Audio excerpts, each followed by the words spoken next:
मला वाटतं आजची ही तुफान गर्दी, सगळे मुंबईकर जमलेले आहेत, ते एका हिरोसाठी जमलेले आहेत, सोनम वांगचुक यांसाठी जमलेले आहेत.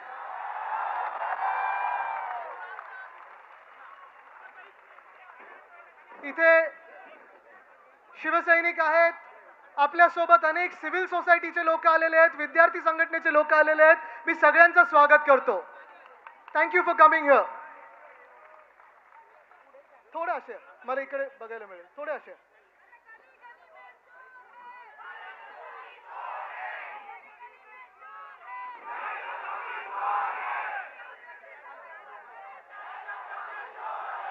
मला एक समजून घ्यायचं आहे, मला एक समजून घ्यायचं आहे. गेले 20 दिवस 21 दिवस सोनम वांगचुक हे उपोषण करत आहेत. राहू दे राहू दे राहू, सगळे झेंडे नाही राहू दे, वरती राहू दे, सगळे झेंडे वरती राहू दे, तिरंगे वरती राहू दे आपले सगळे. कॅमेरा नंतर, नो प्रॉब्लेम. कॅमेरामध्ये मी नाही आलो तर चालेल, तिरंगा येऊ द्या.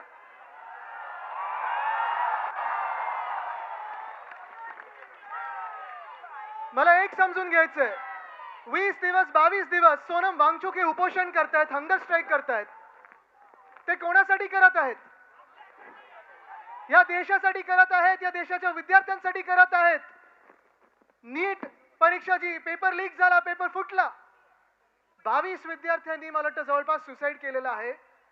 त्यांच्यासाठी उपोषण करत आहेत. त्यांची एकच मागणी आहे की जो एक निकम्मा मंत्री आहे धर्मेंद्र प्रधान, यांचा राजीनामा पाहिजे आम्हाला. मला एक समजायचं आहे, धर्मेंद्र प्रधानना कुठचं सोनं चिकटलेलं आहे की प्रधानमंत्री त्यांना काढू शकत नाहीत.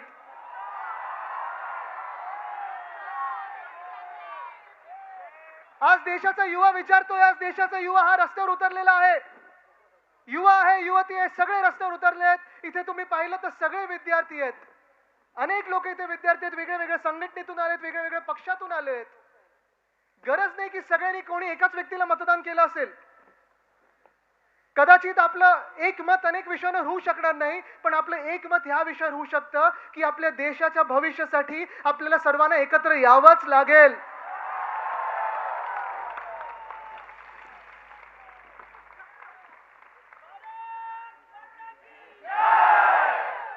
देशात आता सगळे जे युवा उतरलेले आहेत ते धर्मेंद्र प्रधानचा राजीनामा मागत आहेत. देश के युवा बोल रहे हैं कि आज मंत्री प्रधान का इस्तीफा मांग रहे हैं. अगर मंत्री प्रधान थोड़ा उल्टा किया जाए तो क्या होता है? ये भी मांगने में हम कम नहीं रहेंगे.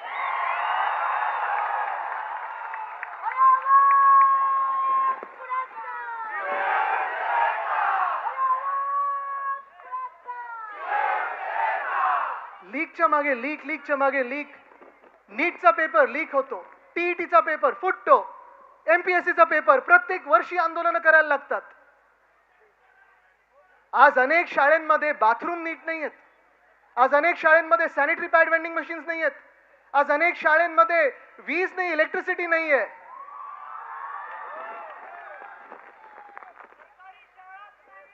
सरकारी शाळा काय, सरकारला शिक्षणाची गरजच वाटत नाही. एक एक मुख्यमंत्री बघा, त्यांच्या मुख्यमंत्र्यांचे एक एक किती कोणी पास केले हे बघा.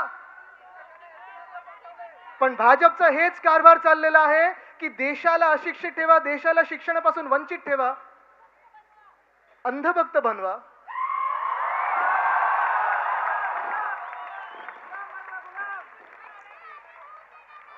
आम्ही अंधभक्त राहू तर ह्या देशाच्या मातीचे राहू, आम्ही अंधभक्त राहू तर आमच्या छत्रपती शिवरायांचे राहू, आम्ही अंधभक्त राहू तर शाहू फुले आंबेडकरांचे राहू, आम्ही अंधभक्त राहू तर महामानव डॉक्टर बाबासाहेब आंबेडकरांचे राहू, ज्यांनी संविधान दिलं.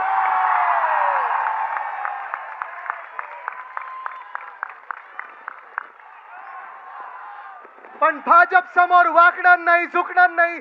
कापला तरी चालेल आम्हाला, पण आम्ही भाजपचे गुलाम होणार नाही.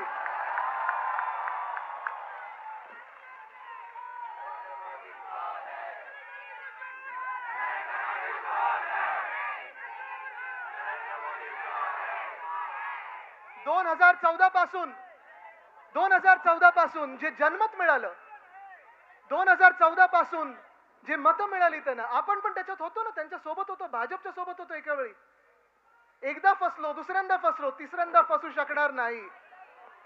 पण तेव्हा देश बदलायला त्यांना मॅन्डेट मिळालं होतं. देश बदलायला, देश बदलने के लिए जो मैंडेट मिला था, आज वही लोग संविधान बदलने चले हैं, उनको हमें रोकना पड़ेगा.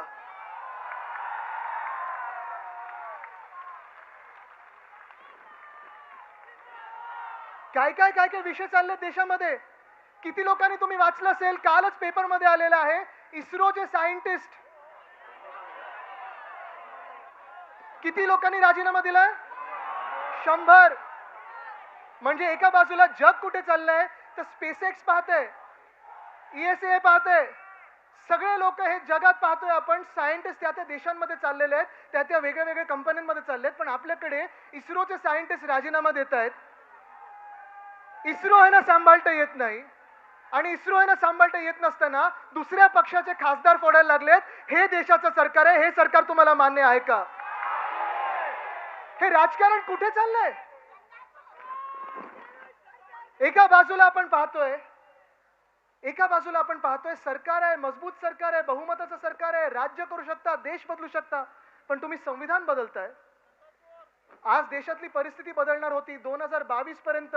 काय होतं ते 2022 तक हर घर नल जल क्या क्या था, गेलं कुठे?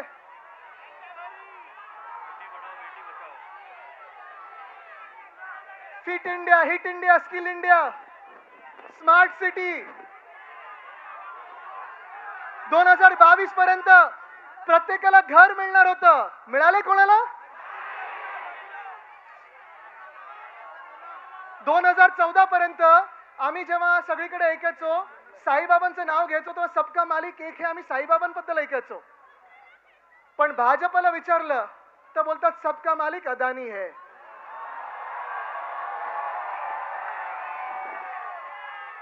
आणि परत तुम्हाला ह्याच सोनम वांगचुकवर आणतो मी. कारण सोनम वांगचुकनं जी अटक झाली होती, जी NIA ने अटक केली होती, ती कशासाठी केली होती? कारण लडाखमध्ये सोनम वांगचुक बसले होते ह्या उपोषणाच्या आधी, आणि लडाखमध्ये ते सांगत होते आम्हाला पूर्ण राज्य बनवून द्या, जे तुम्ही वचन दिलं होतं, स्टेटहूड दिलं होतं, स्टेटहूडचं प्रॉमिस होतं, ते पूर्ण करा. पण स्टेटहूड देत नाहीयेत त्यांना, कारण तिथे पण अदानीला जमिनी धापायच्या आहेत. ते ढापल्यानंतरच त्यांना स्टेटहूड मिळणार आहे. त्याच्या विरुद्ध जेव्हा सोनम वांगचुक बसले होते तेव्हा त्यांना जेलमध्ये टाकलं होतं. पण आज देश जागृत होत आहे, आज देश रस्त्यावर येत आहे. आज कुठचा मंत्री काम करे तुम्ही मला सांगा? अश्विनी वैष्णव रील मंत्री आहेत की रेल मंत्री आहेत? जयशंकर फॉरेन अफेअर्स सांभाळायचे आहेत. पासपोर्टचं रँकिंग काय झालं आपलं? निर्मला सीतारामन फाइनेंस मिनिस्टर है. रुपया ऊपर जा रहा है कि नीचे जा रहा है? इकोनॉमी ऊपर जा रही है कि नीचे जा रही है?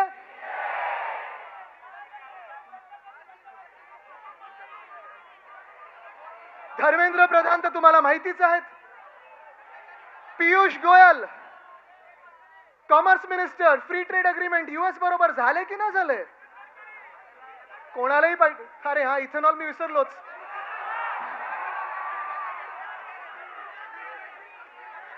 आज या देशामध्ये अनेक भारतीयांचे हे स्वप्न असतं, तरुण मुला मुलींचे स्वप्न असतं, घर घेण्याच्या आधी मला गाडी घ्यायची असते, आणि त्या गाडीमध्येच इथेनॉल, E20, E30, E35.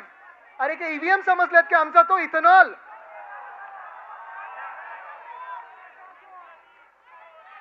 रस्ते बनवता येत नाहीत. मुंबई अहमदाबाद हायवे बघा, मुंबई कोकण हायवे बघा, मुंबई गोवा हायवे बघा, मुंबई नागपूर हायवे बघा, मुंबई नाशिक हायवे बघा.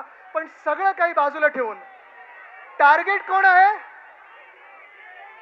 Missing link. सरकारचं इंटेंट मिसिंग आहे. पण आज हे सगळं चालू असताना आपण एक तरुण मुलगा अभिजित दिपके, आपल्या महाराष्ट्रातला मुलगा, अमेरिकेमध्ये काम करत होता.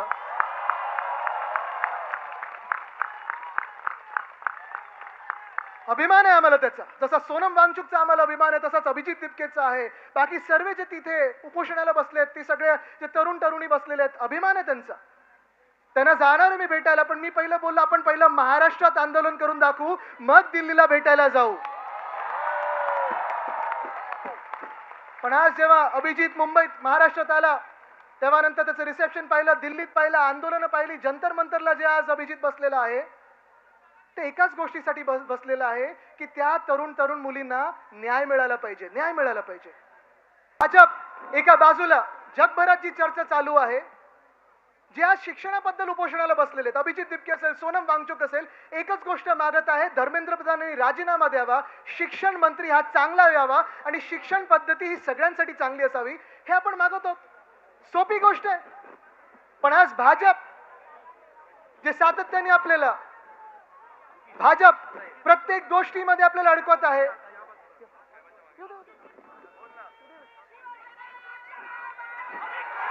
उद्धव साहब ठाकरे आगे बढ़ो. भाजप आपल्याला वेगळ्या वेगळ्या गोष्टींमध्ये अडकवत आहे. धर्मामध्ये अडकवते, जातीमध्ये अडकवते, प्रांतामध्ये अडकवते, भांडणांमध्ये अडकवते. एका बाजूला जग हे आर्टिफिशियल इंटेलिजन्स बद्दल बोलत आहे, एका बाजूला जग हे सायन्स बद्दल बोलत आहे, एका बाजूला जग हे नॉलेज बेस्ड इकॉनॉमी बद्दल बोलत आहे आणि आपण अजून अडकलेलो आहोत. ते आपण डिबेट करत आहोत 50 वर्षापूर्वी, 100 वर्षापूर्वी कोण महान होतं. भाजपकडून चर्चा काय होते, भाजपचं मुख्य आंदोलन काय असतं की पहिले पंतप्रधान हे नेहरू झाले पाहिजे होते, सरदार पटेल झाले पाहिजे होते, मग गांधी बरे होते की सावरकर बरे होते की नेहरू बरे होते. ह्या सगळ्याच डिबेटमध्ये भाजपने आपल्याला अडकवलेलं आहे. भविष्यासाठी आपण भांडत आहोत, भाजप आपल्याला भूतकाळावरनं भांडत ठेवत आहे. तुम्ही ठरवायचं तुम्ही कोणासाठी भांडणार आहात.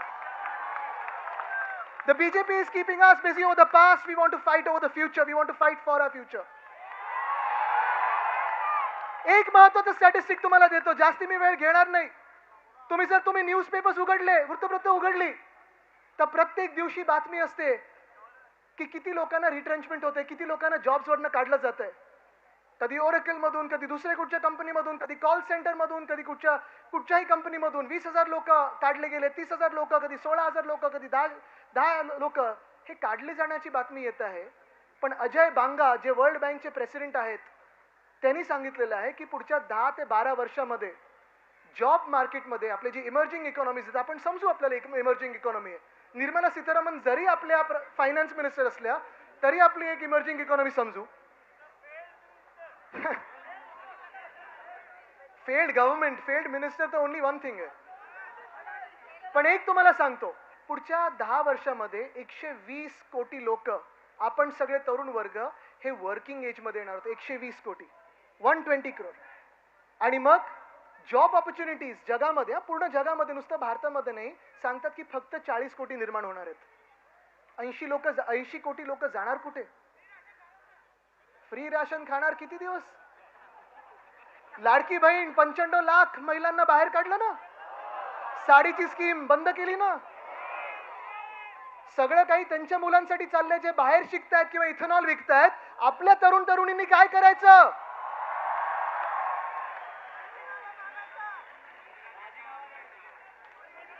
आणि म्हणून आज मी तुम्हाला सांगत आहे की आज जी चीड व्यक्त झालेली आहे, आज जे आपण जागृत झालेलो आहोत, आता शांत बसायचं नाही. आपण कुठच्याही भाषा बोलत असू, आपण कुठेही राहत असू, आपण कुठेही शिकत असू, कदाचित तुम्ही आणि मी कधी एकमत होईल, कधी एकमत होणार नाही, आपण वेगळ्या वेगळ्या विचारधारेचे असू शकू, पण आपण सगळे या देशासाठी एकत्र आलोच पाहिजे आणि हाच विचार केला पाहिजे की जी देशद्रोही पक्ष आहेत, भाजपसारखे या देशाला संपवणारे पक्ष आहेत, त्यांना बाहेर काढणं गरजेचं आहे. एका बाजूला गरिबाला लुटतायत, एका बाजूला जीएसटी लादतायत, राम मंदिर लुटतायत, उज्जैन लुटतायत, पंढरपूर लुटायला निघालेले आहेत, विद्यार्थ्यांना लुटत आहेत, इथेनॉलच्या माध्यमातून लुटत आहेत. सगळं काही लूट चालू आहे. तुम्ही ही लूट थांबवणार की नाही, आज मी तुम्हाला प्रश्न विचारत आहे. कदाचित भाजपला वाटतं अजून इलेक्शन 3 वर्षावर आहेत. वोट चोर, आम्ही अनेक गोष्टी बोलतोय, वोट चोर, गद्दी चोर, चंदा चोर, गद्दी चोर. पण आज मी तुम्हाला परत एकदा सांगतो, या देशात एकच नारा लागला पाहिजे की मंत्री प्रधान, अब आपका इस्तीफा, अगला कौन, उल्टा करो, प्रधानमंत्री। धन्यवाद। जय हिंद, जय महाराष्ट्र, वंदे मातरम, जय संविधान। भारत